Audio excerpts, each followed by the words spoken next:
Assalamualaikum warahmatullahi wabarakatuh. Berjumpa lagi bersama saya Nur Mulana.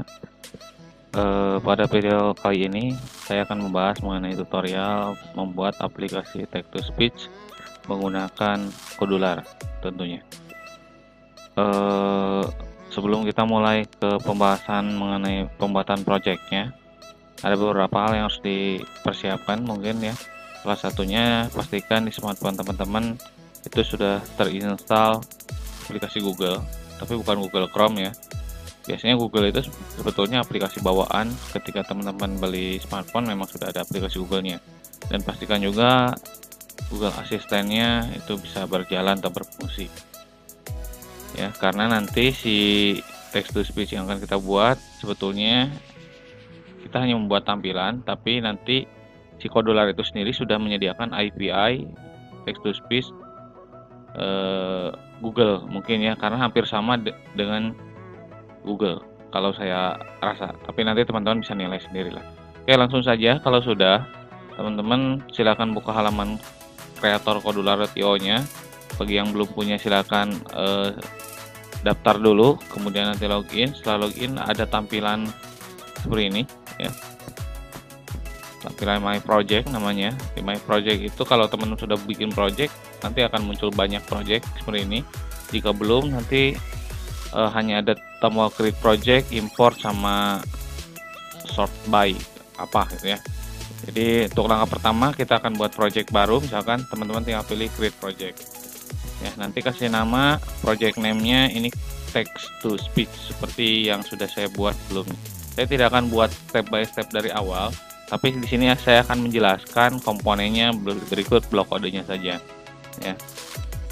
Oke, kalau sudah, nanti sampai finish teman-teman akan muncul tampilan seperti ini ya. Oke, sekarang sudah muncul ya paletnya. Jadi karena si Kodular ini berbasis web ya, aplikasinya, jadi kita harus benar-benar memiliki koneksi yang bagus atau yang cukup kuat ya sinyalnya. Berikut juga dengan kecepatannya. Oke, langsung saja di sini untuk komponennya nanti teman-teman caranya tinggal tarik dari palet ini setiap komponennya ke dalam layar smartphone di tengah ini ya, gambar layar HP-nya.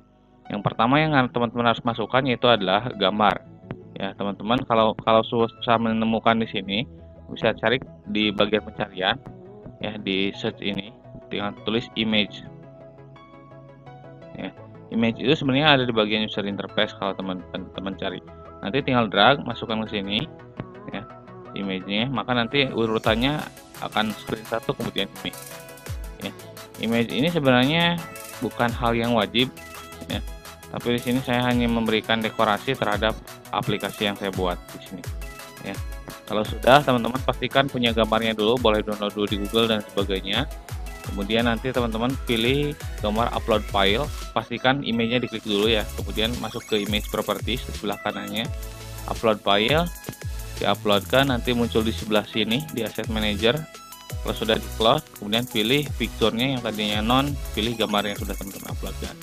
Untuk ukurannya teman-teman bisa sesuaikan. Kalau di sini saya ukurannya itu 28%.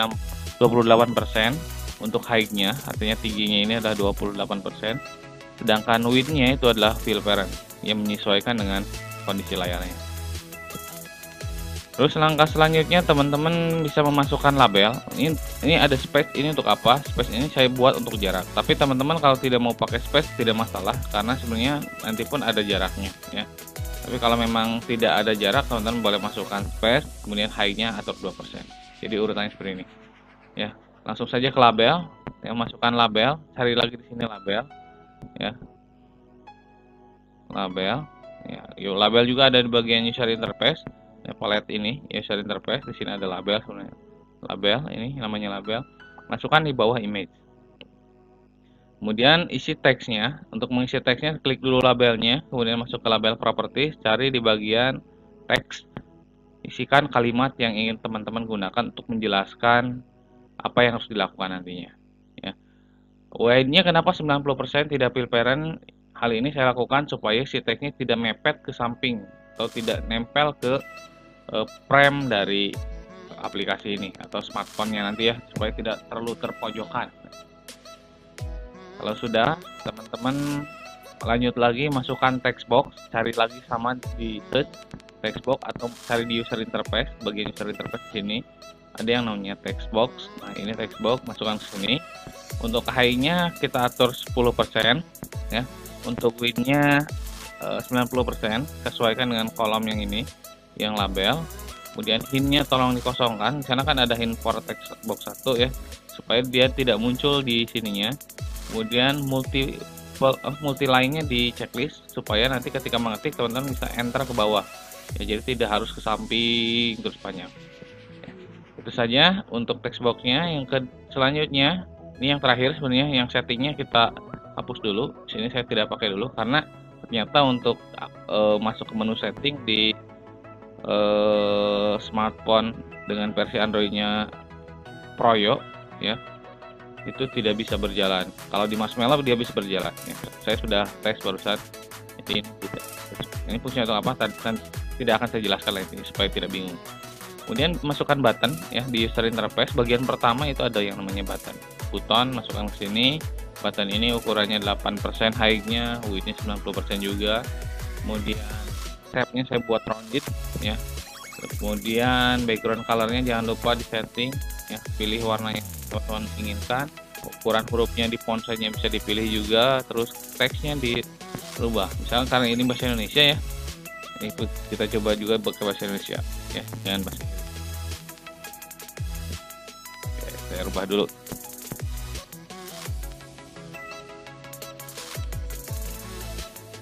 Nah, mendengarkan, kurang sedikit ini ya.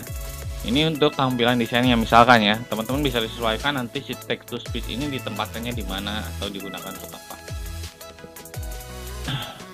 Kemudian kalau sudah teman-teman beres, ini activity starternya tidak digunakan ya. Jadi kita komponen yang kita gunakan tadi hanya image, label, text box 1 sama button, dan jangan lupa text to speech ya. Yang terakhir, kalau sudah teman-teman masukkan button, cari juga di search ya yang namanya text to speech. Dia ada di bagian media seperti di sini.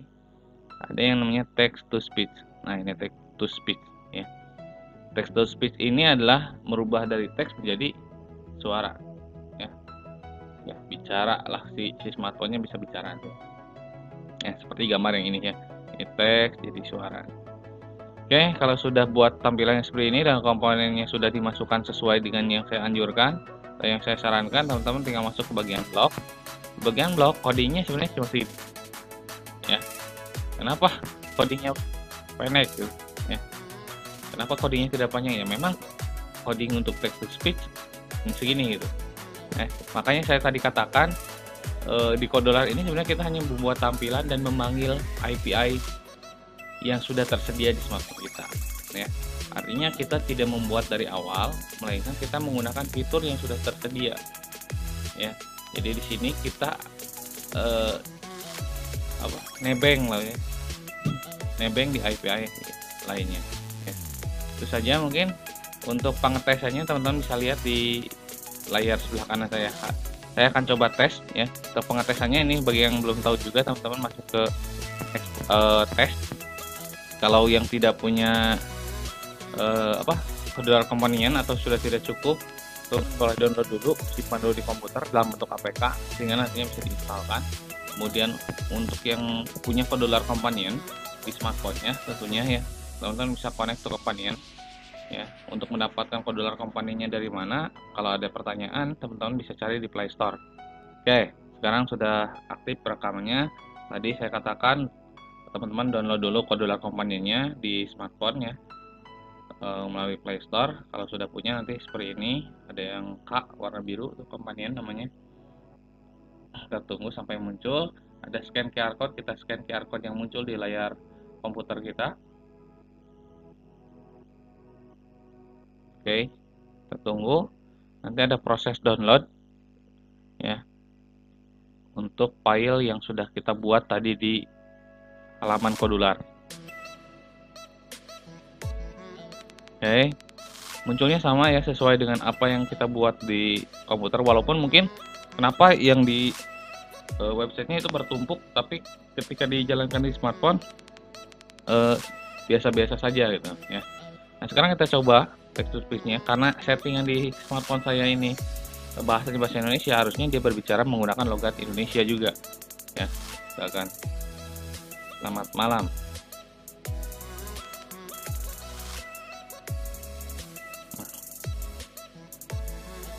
Kita dengarkan. Oke, sorry.